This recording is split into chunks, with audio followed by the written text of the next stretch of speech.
வெளிப்படையாக சொல்ல நினைக்கிறேன். என்னோட பென்னிஸ் இருக்கு பாருங்க, கிட்டத்தட்ட வந்து அழுகல் நிலைமைக்கு போயிடுச்சு. ஃபர்ஸ்ட் ஃபார்ம் ஆகி நார்மலாக ரொம்ப சொல்ல போனால் ஒரு எரெக்ஷன் ஆனால் இருக்கும், எவ்வளோ பெருசு இருக்கும் அது மாதிரி நார்மலாகவே ஆயிடுச்சு, புண்ணாயிடுச்சு. அப்படி ஏன்னா சிறையுடைய அந்த கழிவறையை பயன்படுத்தி சிறையில் கொடுத்த மருந்தை போட்டு அது என்னன்னா இந்த மருந்து ஸ்டீராய்டு மருந்து போட்டனால இன்ஃபெக்ஷன் ஆகி ஃபங்கலும் ஃபேக்டரியிலும் சேர்ந்து வந்துருச்சு. வலினா வலி, உயிர் போகிற வலி, யூரின் போக முடியாது, சலம் வந்துகிட்டே இருக்கு. அப்படி நீங்கள் அதை பார்த்தீங்கன்னா உங்களுக்கு வாழ்க்கையே வெறுத்து போய் என்னடா வாழ்க்கையே இல்லையா அப்படிங்கிற மாதிரி ஆயிரும். ஒரு ஆணுக்கு வந்து வேற என்ன, வெளிப்படையாக சொல்கிறேன் நான், எல்லாருக்கும் உள்ளதுதான். அந்த நேரத்தில் வந்து ஒரு முக்கியமான ஆள்கிட்ட எங்கள் மனைவி பேசி ஒரு ஈழத்தமிழர் மூலியமா ரொம்ப அவர் கஷ்டப்படுறாரு, திமுக சொல்லி கொஞ்சம் அவருக்கு வந்து ரிலாக்ஸ் பண்ணி விடுங்க, இவ்வளவு மோசமாக இருக்குன்னு.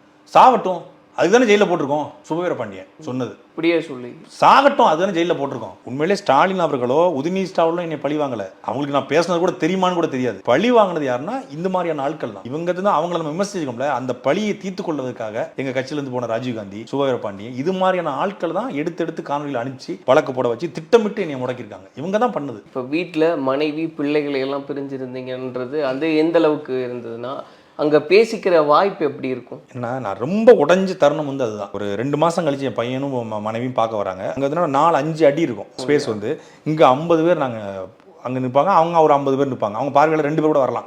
அப்போ காபுன்னு ஒரே கூப்பாடாக இருக்கும். அந்த என்ன பேசணும்னே கேட்காது.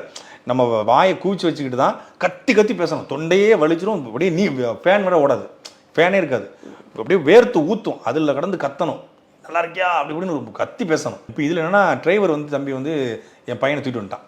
அவன் வந்து அவன் அது பார்வையாளருக்கு ஒரு இருக்கை அங்கே ஒரு இது மாதிரி வச்சுருப்பாங்க, ஒரு கட்டை மாதிரி சிமெண்ட் கட்டை, அதில் உட்காந்துருக்காங்க. இவன் என் குரலில் நான் கத்தி பேசல, என் குரலை கெட்டு இந்த பையன் பார்த்துட்டான், என் சின்ன பையன் பார்த்துட்டான். பார்த்த உடனே அவன் அங்கேருந்து அப்பான்னு கத்துறான். நான் உடனே வந்து இல்லை அவன் பேர் ஆதன், அவன் பேர். நான் லட்டு தான் கூப்பிடுவேன், ஆளுங்களை கொள்ளுன்னு இருப்பான்ட்டு லட்டுன்னு கூப்பிட்றேன். இவன் என்ன பண்ணுறான், அந்த கம்பியை பிடிச்சி மேலே ஏறி வரான். இந்த கம்பியை பிடிச்சி எப்படியாவது அப்பாட்ட போயிட முடியாதுன்னு அந்த தருணத்தெல்லாம் உடஞ்சிட்டேன். நீங்கள் நம்ப மாட்டீங்க, அதாவது 1 மணி நேரம் அழுதேன். இதை விட மூத்த பையன்ட்ட வந்து வெளியே வந்து கேட்டேன், டே நான் அப்பா 6 மாதம் இல்லையே, என்ன நினச்சேன்னா நீ எங்களோட்டு போயிட்டுன்னு நினச்சேன் அப்படின்னா. இன்னும் சொல்கிறேன், இன்னும் காருக்குள்ள வச்சு 2 சும்மா சாதாரணமாக கேட்குறேன், இந்த காமெடி கேட்டேன். அப்பா ஒன்று போய்ட்டு என்ன நினச்சேன், நீ எங்களோட்டு போயிட்டுன்னு நினச்சேன், எங்கே போயிட்டு நினச்சேன் அப்படின்னு உடனே அழுதுட்டான். செத்து போயிட்டான்னு நினச்சிட்டாங்க, இல்லைன்னு நினச்சிட்டான். அவனை என் காட்டவே இல்லை. 6 மாதம் அவன் எங்கேயுமே வரல.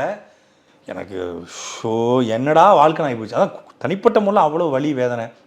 நைட்டு 12 மணி 1 மணிக்கு எஞ்சி பிள்ளை போய் தேடி ஒரு ரூமாக போய் தேடிருக்கான். சின்ன பையன் ஒரு ரூமாக திறந்துருந்து அப்பா எங்கே இருக்காரு தேடுறது. இதை விட ஹிமாயனன்னு சொல்லி கட்சியில் பொறுப்பாளர் அவர் சொன்னார், எல்லோரும் பார்க்க போயிருக்காங்க வீட்டுக்கு, காலை போய் கட்டி பிடிச்சிக்கிட்டு சின்ன பையன் கையை அப்படி இழுத்து கொண்டு போய் என் ஃபோட்டோவை காட்டி அப்பா அப்படின்னு இருக்கான்.